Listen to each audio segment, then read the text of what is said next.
Secret prayers, அதாவது அந்த ரங்கத்துல ஜெபிக்கிற ஒரு ஜெபம். நெகேமியாவுக்கு தன்னுடைய பட்டணத்தை குறித்து கேள்விப்பட்டோன்னு ஒரு பெரிய பாரம் வருது. அந்த பாரத்தோட அவர் நிக்கலங்க. அவர் டெய்லி போய் பயங்கரமா ப்ரே பண்றாரு. எவ்வளவு நாளைக்கு ப்ரே பண்ணார் தெரியுமா? 2 மாசத்துக்கு ப்ரே பண்றார்.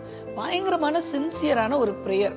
இந்த பிரேயர்ல என்ன நடந்ததுன்னு பாத்தீங்கன்னா, முதல்ல இந்த அலங்கத்தையே நான் தான் கட்ட போறேன்ற அவரோட கால் கன்ஃபார்ம் ஆச்சு. ரெண்டாவது, அந்த காலை எக்ஸிக்யூட் பண்றதுக்கு ஸ்ட்ராட்டஜி ஆண்டவர் கொடுத்தாரு. அதுக்கப்புறம் விசா கிடைச்சது, லீவ் பெர்மிஷன் கிடைச்சது, ரிசோர்சஸ் கிடைச்சது, எல்லாம் பீப்புளோடைய ஒத்துழைப்பு கிடைச்சது. 52 டேஸ்ல ப்ராஜெக்டே முடிச்சிட்டாருங்க.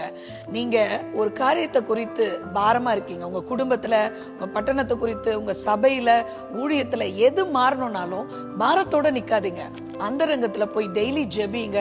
ஆண்டவர் திட்டங்களை கொடுப்பாரு. கண்டிப்பாக உங்க ஜெபத்துக்கு பதில் கிடைக்கும்.